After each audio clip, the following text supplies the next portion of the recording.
On this episode of the Ask Mike Reinold Show, we talk about unstable surface training and if there is a need to include that in our programs, and maybe if we're getting a little too carried away on social media. The Ask Mike Reinold Show. Helping people feel better, move better, and perform better.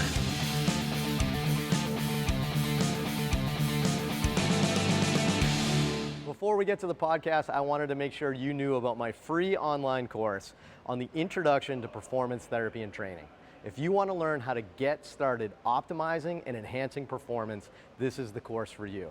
Head to mikereinold.com/performance to sign up today. 3 episodes, right?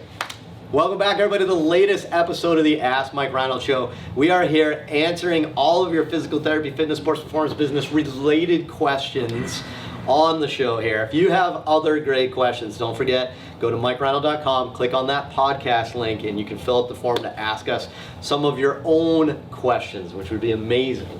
I think it would be amazing. So I'm here with Mike Scaduto, Dan Pope, and Lenny Macrina. We are here. We're here for you. Here for you. We're here for you, right? Lenny, who do we have for a student today? Today we have, Trey's been with us for a while now. And, Been a few weeks. Trey is Trey Martin. What's his nickname? Trey, Dr. Trey. Dr. Trey. Dr. Trey? Oh, Where are you going, Dr. Trey? Gotcha. Dr. Trey. Dr. Trey is here. About Trey. Dr. Trey. He is from East Tennessee State University. And Trey, I want to give you the floor. Give us one quick fact about you. I told Mike this last week, and I'll admit it to the internet. I'm banned from Uber currently. That is a quick fact about me. We don't want to get into that. Yeah, story. I don't know if we can go It'll public with that one. No, okay. You don't want to. Sound like a humble reason, like a miscommunication, but yeah, Hopefully. we're gonna glance over that and get right into this episode. So Dr. Trey, why don't you start with the question today?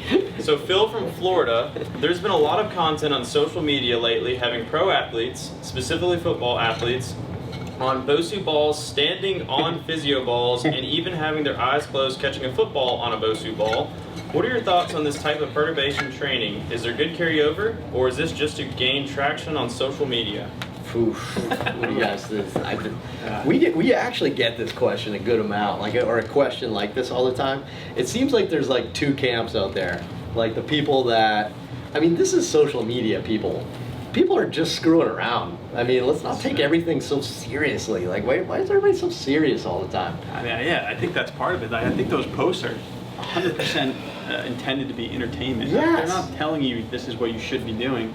They're kind of like showing you, like, oh, this is something cool that me and an athlete did. This guy's a freak athlete. He can do this. It's not like you should do this too. Right. No, like entertainment. This is what we do. If I did Instagram posts of what we did here all day, you'd fall asleep at how boring it is. But then like one guy's doing something crazy, and then you egg him on. You're like, all right, I bet you can't do it with this. I bet you can't do it with this. And you're like, all right, we gotta film this, right? Like calm down, people. Like, and then everybody gets into the debate on whether or not that's like a waste of time or something like that. Like, so it's funny we address the entertainment value first before we actually talk about any of the efficacy value of this.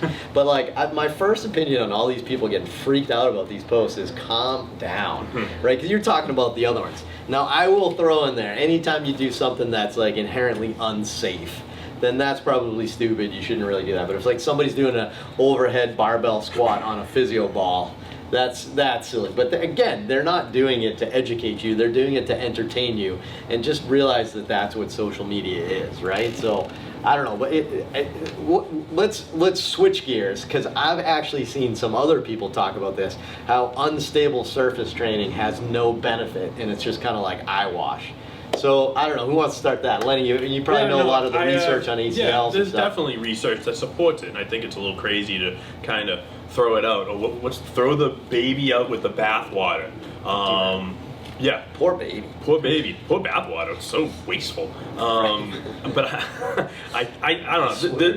What you see on social media is a small snippet of that 2-hour treatment or hour treatment that they're doing. That's a 10-second snapshot of somebody standing on a BOSU ball playing catch. I know the videos that we're talking about, I think we got into discussion with other people on Twitter about it, and there's definitely people that are anti, like, BOSU should be like burned to the ground and never used again. People say that. They're just like, oh, BOSUs are and physio balls are like evil in physical therapy. I love that. That's not to say that I'm using them a ton, but I use them. You're working on balance. I'm working on perturbation, neuromuscular control. There's a phase in the rehab or time in the rehab that I use it, but they're always squatting and deadlifting and doing all the other unsexy stuff that I don't put on social media or other people don't put on social media, because you see it a lot. So you have to be different. You got to put something on there that looks fun and exciting, and so you put that on.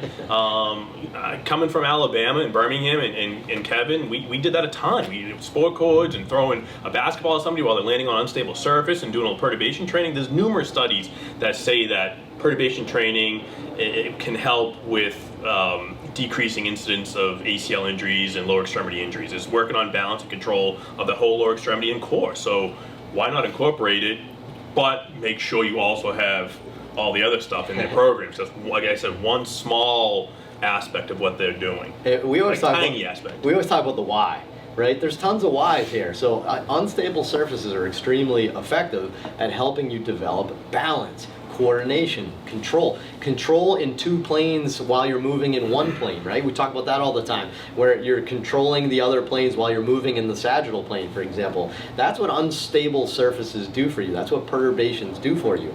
By throwing a ball, you're distracting the person so that way you can go from conscious to unconscious. By closing your eyes, you're increasing the challenge to the system with that. There are reasons why you do this, and doing these basic things. My next person that's coming in next is going to stand on an unstable surface with his knee bent, and I'm going to do some perturbations on him. I'm literally about to do it on the next person. Now, if that's the only thing you do with them and you neglect loading and getting them strong, then I think we all agree that's silly. But who on earth is doing that? Like, nobody's doing that, right? I think maybe the issue is people they confuse this type of training for strength training. Right. And they don't realize the limiting factor, I guess, with the unstable surface is going to be your balance and proprioception. So you have to decrease load. And so if you really want to build strength, we know you have to increase the load over time, but you're not really able to do that on an unstable surface. So you have to look at what's the limiting factor of the exercise. If you want to gain strength, we probably can't do that on an unstable surface forever because you can't increase the load. And in the rehab world, this is just in the strength and conditioning world, we talk a lot about their characteristics like strength, power, agility, stuff like that. For us, when we're talking about like strength and neuromuscular control, it's the same concept. You want to use a conjugated periodization scheme with that. If we just had a phase of 6 weeks of strength and then 6 weeks of balance training, that makes no sense, right? Like, we would never do it like that. We put the two and overlap them together. So you might do like some squats on an unstable surface, but then some weighted, loaded squats in the same session in a conjugated approach. And I think that's the big thing. So as long as people understand that, but like the people that are getting like all bent out of shape about this, like just realize this is entertainment, right? Yeah. What you got, Dan? You have some crazy social media posts. Yeah, I do that. I'll post exercises. I don't use that often because they're fancy, and I think they do have some good use, but I know that I'm going to get more traction with something that's a little bit funky than something that's more basic. But 90% of the time I'm going to use that more basic thing.